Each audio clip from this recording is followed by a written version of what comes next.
안녕하세요. 팝칼럼니스트 김경진입니다. 자, 우리나라에서 절대적인 불패 신화를 가지고 있는 해외 아티스트들이 있습니다. 그러니까 제가 불패라고 말씀드리는 건 누구나 좋아하고 또 언제 어떤 형태로 앨범이든 음원이든 나와도 사람들이 구매를 하는 그런 아티스트, 대표적으로 세 팀이 있어요. 비틀즈, 아바, 그리고 퀸, 이렇게 세 팀입니다. 그래서 비틀즈, 아바와 퀸의 신화는 한국에서 정말 절대적인 위치를 차지하고 있어요. 오늘의 주인공은 퀸입니다. 퀸, 아마도 우리나라에서 퀸 안 좋아한다? 뭐 이런 음악팬은 없을 거라고 생각을 합니다. 몇 년 전에 그 보헤미안 랩소디라는 이 영화가 또 거의 1000만 관객을 동원할 정도로 정말 폭발적인 인기를 누렸었죠. 그 현상에 대해서 많은 사람들이 의아해했어요. 퀸이 아무리 인기가 많다고 해도 1000만 가까이 관객이 든다? 이건 굉장히 정말 있을 수 없는 일인데 어떻게 이럴 수가 있지? 뭐 이런 얘기까지 했던 기억이 나는데, 그 정도로 퀸의 음악이라는 게 남녀노소를 불문하고 많이 알려져 있고 익숙해 있다는 의미가 되겠죠. 퀸 좋아하시는 분들 많을 거고, 퀸의 정말 수많은 히트곡들 머릿속에 담겨있는, 또는 이 내 가슴을 울린 그런 곡들이 많이 있을 거라고 생각을 하는데, 오늘 이야기할 퀸의 노래는 레이디오 가가라는 노래입니다. 자, 레이디오 가가 얘기하기 전에 퀸의 역사를 간략하게 잠깐만 말씀을 드릴게요. 퀸은 60년대 후반에 결성이 됐습니다. 처음에는 스마일이라는 팀이었죠. 그때는 프레디 머큐리가 이 밴드에 가입하기 전이에요. 프레디 머큐리는 아시다시피 인도 혈통을 가지고 있죠. 본명이 파록 불사라입니다. 파록 불사라. 야, 이름 참 세 보입니다. 머큐리는 이 이름을 굉장히 싫어했대요. 사람들이 발음하기도 힘들고, 그래서 스스로 어렸을 때부터 프레디라는 이름을 사용을 하고 다녔고, 나중에는 이제 머큐리라는 아예 성까지 다 바꿔서 프레디 머큐리로 이제 개명을 하게 됩니다. 보컬리스트인 프레디 머큐리, 그리고 기타리스트인 브라이언 메이, 또 드러머인 로저 테일러, 베이시스트인 존 디콘, 이 네 명이 프레디 머큐리가 세상을 떠날 때까지 단 한 번의 멤버 교체도 없이 퀸으로서 활동을 펼쳐왔죠. 예전에 우리나라에서 퀸을 소개할 때 늘 따라다니던 말이 있어요. 소위 가방끈이 가장 긴 밴드다, 이런 표현이 있었습니다. 웬 가방끈?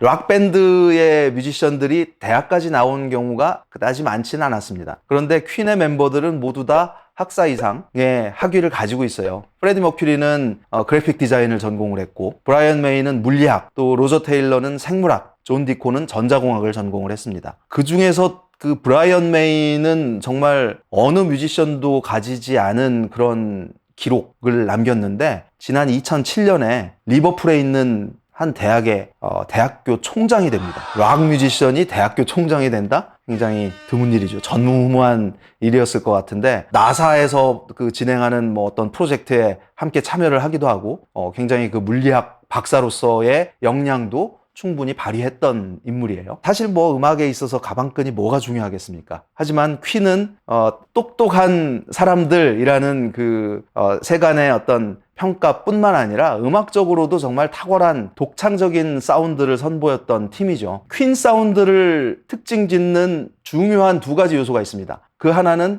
프레디 머큐리의 목소리입니다. 사실 그 머큐리 사망 이후에 폴 로저스라든지, 최근 다시 투어를 펼치고 있는 애덤 램버트라든지, 이런 인물들이 그의 자리를 대신하고 있기는 하지만 프레디 머큐리를 따라갈 수는 없죠, 절대. 그 독창적인 목소리, 음색은 정말 프레디 머큐리만의 어떤 고유한 영역이라고 생각을 합니다. 또 하나가 브라이언 메이의 기타 사운드예요. 우리가 예를 들어서 락 음악을 들을 때, 또는 대중음악을 들을 때 기타 소리에 이렇게 귀를 기울이다 보면 연주자마다 굉장히 그 찡이 또는 음색이 굉장히 다르다는 걸 느낄 수 있어요. 그래서 흔히 뭐 저 사람이 연주하는 악기가 펜더다, 깁슨이다, 또는 뭐 다른 어떤 브랜드를 거론하곤 하죠. 퀸의 기타 소리 유심히 들어보시면 이거 참 이상하다, 뭔가 이렇게 겹겹이 쌓인 듯한, 또는 굉장히 좀 어떤 면에서는 둔탁한 느낌이 들기도 하고, 여하튼 굉장히 독특한 사운드가 브라이언 메이의 기타에서 나온다는 걸 알 수가 있는데, 브라이언 메이의 아버지가 기타 제작자였어요. 그래서 어렸을 때 10대 때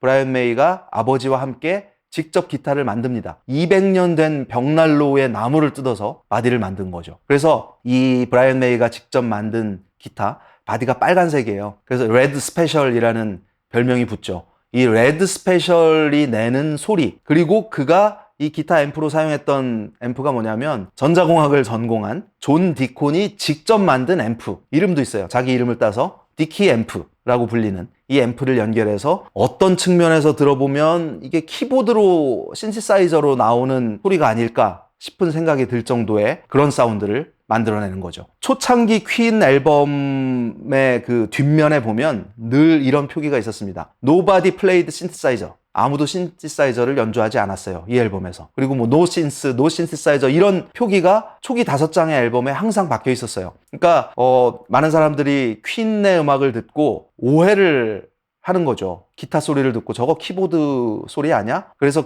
일부러 그거를 강조하기 위해서, 그러니까 키보드가 아니에요 라는 걸 강조하기 위해서 그런 문구를 넣었다라는 생각이 드는데, 재밌는 거는 신시사이저를 사용하지 않았다라는 거를 늘 강조해 왔던 퀸이 80년대 들어서면서부터는 뉴웨이브의 영향을 받은 그런 사운드를 적극적으로 표출했다는 겁니다. 그래서 80년 발표됐던 더 게임이라는 앨범을 시작으로 이후의 퀸 앨범에는 이 신시사이저가 아주 적극적으로 활용이 됐다는 걸 알 수가 있는데, 오늘 말씀드릴 이 라디오 가가 역시 당시의 조류였던 뉴웨이브 사운드의 영향 아래 들어있는 그런 곡이라고 할 수 있죠. 라디오 가가는 1984년에 발표됐던 The Works라는 앨범에 수록된 곡입니다. 우리나라에서도 많은 사랑을 받았었고, 보헤미안 랩소디 영화 보신 분들은 그 후반부 마지막을 장식하는 퀸의 그 공연 모습 기억하실 거예요. 1985년에 개최됐던 라이브 에이드라는 이 행사 무대의 모습이었는데, 이 라이브 에이드 무대에서 가장 돋보였던 아티스트 중에 하나가 퀸이었습니다. 워낙 정말 잊지 못할 퍼포먼스를 선보였었고 5곡을 이때 연주를 했었어요.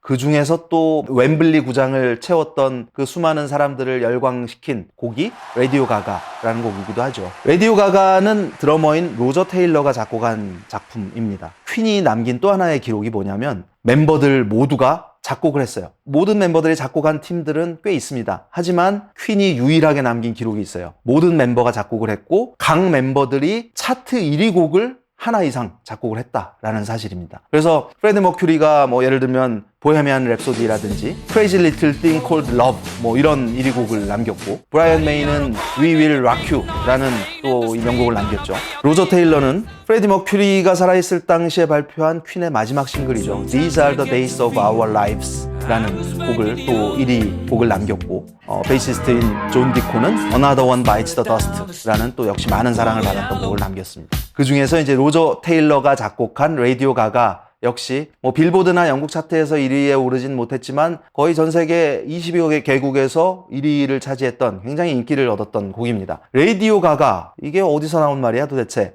당시에 이제 그 갓난아기였던 로저 테일러의 아기가 어느 날 집에서 라디오 까까 까까 이런 말을 하더래요. 여기서 영감을 얻어서 이 제목을 짓게 됐는데, 내용은 그겁니다. 1950년대 이전에, 즉 TV가 보편화되기 이전에 사람들은 다 라디오를 들으면서 생활을 했단 말이죠. 그때를 그리워하는 마음을 담은 노래가 라디오 가가입니다. 그런데 이 라디오 가가를 이제 녹음을 하고 발표를 할 때 밴드가 이제 뮤직비디오를 제작을 했단 말이죠. 라디오 가가 뮤직비디오 유튜브에서 검색해서 보시면 흥미로운 포인트가 있습니다. 뭔가 옛날 영화 같은 그런 장면들이 굉장히 많이 삽입이 돼 있단 말이에요. 실제 옛날 영화입니다. 이 뮤직비디오를 제작하기 위해서 밴드가 사용한 영화가 있어요. 독일 영화입니다. 1927년에 개봉됐던 프리츠 랑 감독의 메트로폴리스라는 영화입니다. 이 메트로폴리스라는 영화는 영화사적으로도 굉장히 중요한 의미를 가지고 있는 작품이에요. SF 영화의 어떤 신기원을 이룬 작품으로 평가받는, 물론 1927년이니까 무성 영화입니다. 근데 그 메트로폴리스의 영향이 가장 두드러지게 드러나는 작품 중에 하나가 스타워즈예요. 조지 루카스가 스타워즈에서 여기에 그 두 로봇이 있죠. R2D2가 있고 이 사람같이 생긴 C3PO라는 로봇이 있습니다. 이 C3PO 로봇이 메트로폴리스에 등장하는 마리아라는 로봇에서 영감을 얻어서 제작한 디자인상으로 그런 로봇이었어요. 어쨌든 이 메트로폴리스의 영상이 왜 퀸의 라디오 가가의 뮤직비디오에 들어가게 됐냐면, 당시 프레디 머큐리가 사운드 트랙으로 참여한 영화였기 때문입니다. 아니 1927년 영화인데 사운드 트랙에 참여했단 말이야? 예, 그렇습니다. 이게 뭐냐면 조르지오 모로더라는 이탈리아의 아주 유명한 작곡가가 있죠. 조르지오 모로더 하면 우리 그 서울 올림픽 때 88년에 손에 손잡고라는 노래 핸드 인 핸드를 작곡한 인물이고, 그 전에 이미 이제 70년대 후반에 디스코 열풍을 불러일으키는데 큰 역할을 했던 도나 서머와 더불어서 작곡가이면서 또 뭐 미드나잇 익스프레스, 또 스카페이스라든지 또는 네버엔딩 스토리라든지 이런 여러 영화들의 사운드 트랙을 작업한 인물이기도 하죠. 조르지오 모로더가 1983년에 무슨 작업을 하냐면 이 프리츠 랑 감독의 무성 영화 메트로폴리스를 자기가 새롭게 편집을 해서 조르지오 모로더의 메트로폴리스라는 이름으로 재개봉을 합니다.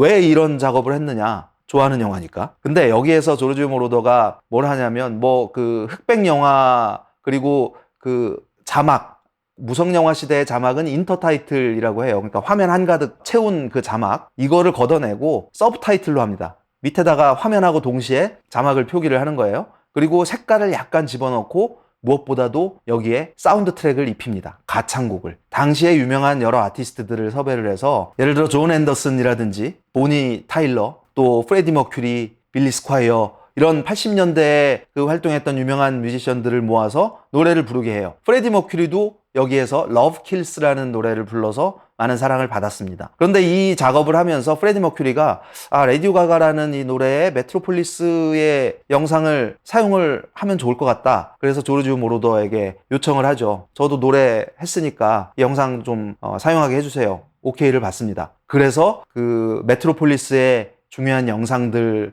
여러 장면들이 포함된 라디오 가가라는 노래가, 뮤직비디오가 완성이 되는 거죠. 그 작곡가인 로저 테일러가 그런 얘기를 한 적이 있어요. 이 음악, 이 곡의 그 오디오적인 측면도 굉장히 중요하지만 사실상 그 비주얼, 뮤직비디오의 비주얼도 이 음악을 완성하는데 큰 역할을 한다라는 이야기를 했을 정도로 이 곡은 그 뮤직비디오가 차지하는 비중이 굉장히 크다고 볼 수 있는데, 이렇게 해서 이제 비디오가 완성이 돼서 에어플레이가 되기 시작합니다. 그런데 그때 독일 정부에서 항의가 들어와요. 당시 동독 정부였죠. 동서독 그 분리가 돼 있을 때니까. 니네 왜 우리가 권리를 가지고 있는 거를 마음대로 쓰냐고. 그래서 퀸 측은 조르지오 모로더에게 허락을 받았다라는 답변을 하죠. 근데 동독 정부의 이야기는 또 다릅니다. 우리가 조르지오 모로더에게 허락해 준 거는 조르지오 모로더의 메트로폴리스라는 영화를 위해서만 허락해 준 거다. 그래서 얼마인지는 확실하게 나오지 않았지만 동독 정부에 굉장한 금액을 지불했다는 후문이 있었습니다. 그래서 이 뮤직비디오 보면은 다 끝나고 마지막에 Thanks to Metropolis라는 자막이 딱 등장을 하게 되죠. 사실 이 라디오 가가라는 노래 지금 발표된 지 35년이 훌쩍 넘었지만 지금 들어도 굉장히 마음에 와닿는 그런 멜로디, 80년대 퀸 특유의 이 친근한 사운드를 아주 한껏 느낄 수 있는 그런 곡이 됐죠. 나중에 한 20여 년 후에 미국의 싱어송라이터인 스테파니 저마노타라는 사람이 이 퀸을 좋아했고 또 라디오 가가라는 노래를 아주 좋아했던 이 저마노타가 자신의 예명을 이 곡 제목에서 따게 되죠. 바로 레이디 가가입니다. 라디오 가가, 뭐 라이브 에이드에서의 공연 모습이든, 또는 1986년에 가졌던 역시 퀸이 웸블리 구장에서 단독으로 가졌던 이 공연 실황이 됐든, 또는 다른 무대 모습이 됐든 보신 분들이 많을 테지만 이 뮤직비디오로 한 번쯤 관람하시는 걸 권해드립니다. 오늘 이야기 여기까지 하겠습니다. 고맙습니다.